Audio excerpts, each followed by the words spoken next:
श्रीगणेशाय नमः। ॐ वक्रतुण्ड महाकाय सूर्यकोटिसमप्रभ निर्विघ्नं कुरु मे देव सर्वकार्येषु सर्वदा। ॐ गुरुर्ब्रह्मा गुरुर्विष्णुः गुरुर्देवो महेश्वरः गुरुः साक्षात् परब्रह्म तस्मै श्रीगुरवे नमः।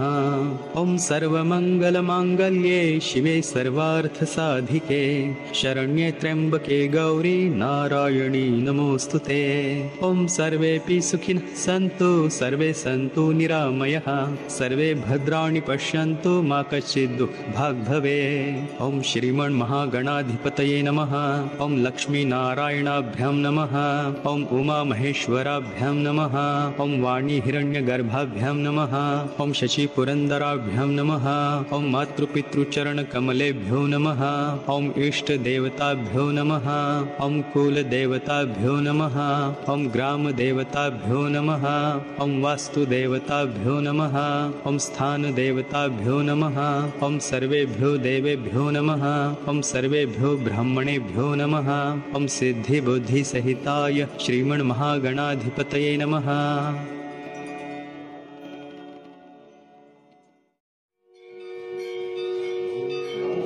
श्रीगणेशाय नमः। ॐ सत्यावताररूपाय मङ्गलाभरणाङ्घ्रये पम्पातीरनिवासाय सत्यदेवाय मङ्गलम्। ॐ स्थितमन्नवरग्रामे प्रियसत्यव्रतं प्रभुं स्मरामि वरदातारं सत्यदेवाय मङ्गलम्। द्वारे कनकदुर्गाते वनदुर्गगिरिस्थिता रामस्तु व्रतशालायां सत्यदेवाय मङ्गलम्। सत्यनारायणायस्तु सेव्यमानाय निर्जरः कलिकल्मषनाशाय सत्यदेवाय मङ्गलम्। सत्याय सत्यरूपाय सत्यानन्दस्वरूपिणे हरिहरस्वरूपाय सत्यदेवाय मङ्गलम्। अनन्तपद्मनाभाय माङ्गल्यगुणशालिने सेव्याय अनन्तलक्ष्म्या च सत्यरूपाय मङ्गलम्। पद्मनाभस्वरूपाय पर्वतोपरिवासिने सत्यवत्या समेताय सत्यरूपाय मङ्गलम्। सत्यव्रतस्वरूपाय व्रताचरणमोदिने नित्यव्रतस्वरूपाय सत्यरूपाय मङ्गलम्। अभीष्टसिद्धिदात्रे च सर्वसद्गुणरूपिणे आश्रितावनदक्षाय सत्यरूपाय मङ्गलम्। श्रीकृष्णशास्त्रिणा बद्ध यन्त्रमध्यस्थिताय च श्रीकृष्णवंशपालाय सत्यरूपाय मङ्गलम्।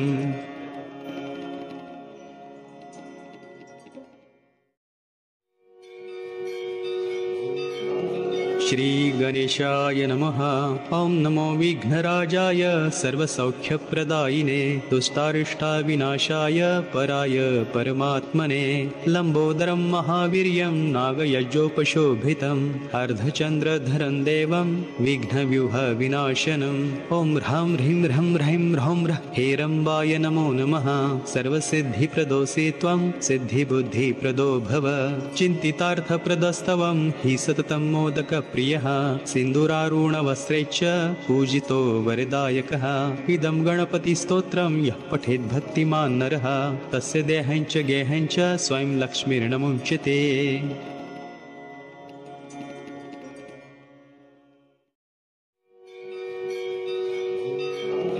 श्रीगणेशाय नमः। ॐ शृणु वक्ष्यामि कवचं सर्वसिद्धिकरं प्रिये पठित्वा पाठयित्वा च मुच्यते सर्वसङ्कटा। अज्ञात्वा कवचं देवी गणेशस्य मनुं जपे सिद्धिर्न जायते तस्य कल्पकोटिशतैरपि। ॐ अमोदच्छ शिरः पातु प्रमोदच्छ शिखोपरि सम्मोदो भ्रूयुगे पातु भ्रूमध्ये च गणाधिपः। गणाक्रीडो नेत्रयुग्मं नासायां गणनायकः गणक्रीडान्वितः पातु वदने सर्वसिद्धये। जिह्वायां सुमुखः पातु ग्रीवायां दुर्मुखः सदा विघ्नेशो हृदये पातु विघ्ननाथश्च वक्षसि। गणानां नायकः पातु बाहुयुग्मं सदा मम विघ्नकर्ता च ह्युदरे विघ्नहर्ता च लिङ्गके। गजवक्त्रः कटिदेशे एकदन्तो नितम्बके लम्बोदरः सदा पातु गुह्यदेशे ममारुणः।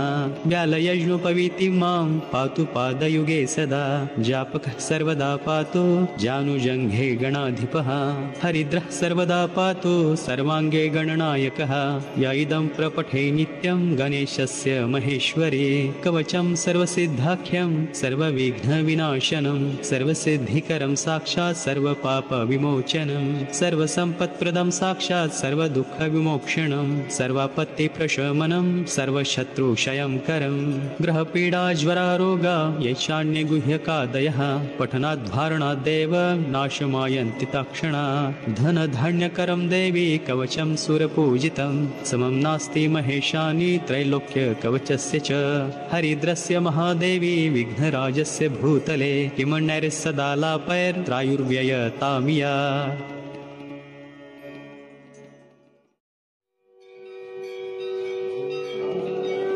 श्री गणेशाय नमः। ॐ प्रणम्य देवं विप्रेशं प्रणम्य च सरस्वतीं प्रणम्य च मुनीन् सर्वान् सर्वशास्त्रविशारदान् श्रीकृष्णकवचं वक्षे श्रीकीर्तिविजयं प्रदं कान्तारे पथि दुर्गे च सदा रक्षाकरं नृणां स्मृत्वा नीलाम्बुदश्यामौ नीलकुञ्चितकुन्तलं बहिर्पिञ्छलसन्मौलिं शरच्चन्द्रनिभाननं राजीवलोचनं राजद्वेणूनां भूषिताधरं दीर्घपीनमहाबाहुं श्रीवत्साङ्कितवक्षसं भूभारहरणोद्युक्तं कृष्णं गीर्वाणवन्दितं निष्कलं देवदेवेशं नारदादिभिरर्चितं नारायणं जगन्नाथं मन्दस्मितविराजितं जपे देवमिमं भक्त्या मन्त्रं सर्वार्थसिद्धये सर्वदोषहरं पुण्यं सकलव्याधिविनाशनं वसुदेवसुतः पातुं मूर्धानं मम सर्वदा ललाटं देवकीसुनुः भ्रूयुग्मं नन्दनन्दनः नयनो पूतना हन्ता नासां शकटमर्दनः यमलार्जुनहृत्कनर्की कपोलो नगमर्दनः दन्तान् गोपालकः पातु जिह्वं हयङ्गवीनभो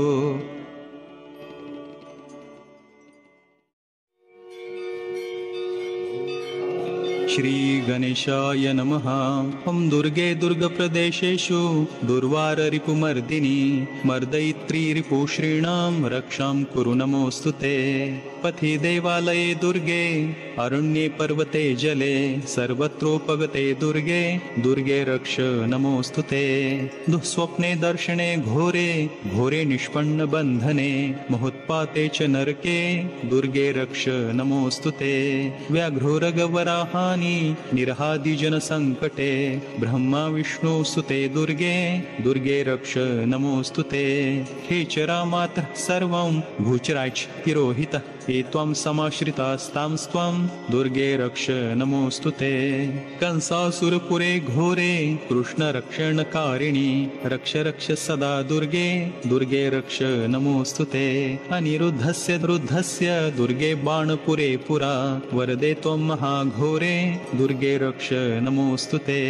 देवद्वारे नदीतीरे राजद्वारे च सङ्कटे पर्वतारोहणे दुर्गे दुर्गे रक्ष नमोऽस्तु ते दुर्गापैञ्जरमेतत्तु दुर्गासारसमाहितं पठनास्तार्ये दुर्गा नात्र कार्या विचारणा रुद्रबाला महादेवी क्षमा च परमेश्वरी अनन्ता विजया नित्या मातस्त्वं पराजिता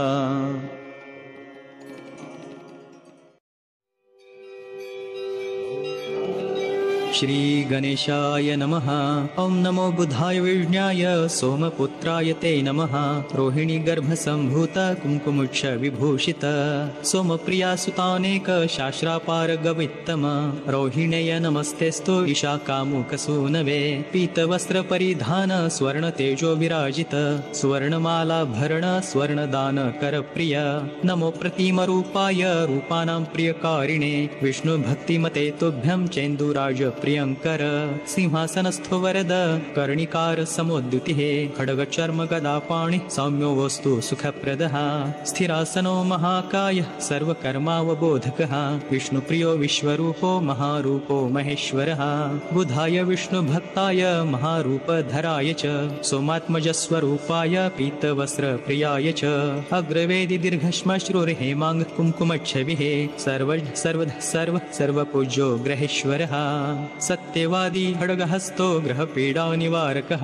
सृष्टिकर्तापहर्ता च सर्वकामफलप्रदः एतानि बुधनामानि प्रातरुत्थाय यः पठे न भयं विद्यते तस्य कार्यसिद्धिर्भविष्यति इत्यस्तोत्रमुत्थाय प्रभाते पठते नरः तस्य पीडा बाधन्ते बुद्धिभाक् च भवेत् सुधिः सर्वपापविनिर्मुक्तो विष्णुलोकं स गच्छति बुधो बुद्धिप्रदाता च सोमपुत्रो महाद्युतिः आदित्यस्य रथे तिष्ठन् बुधं बुधः प्रियतां मम।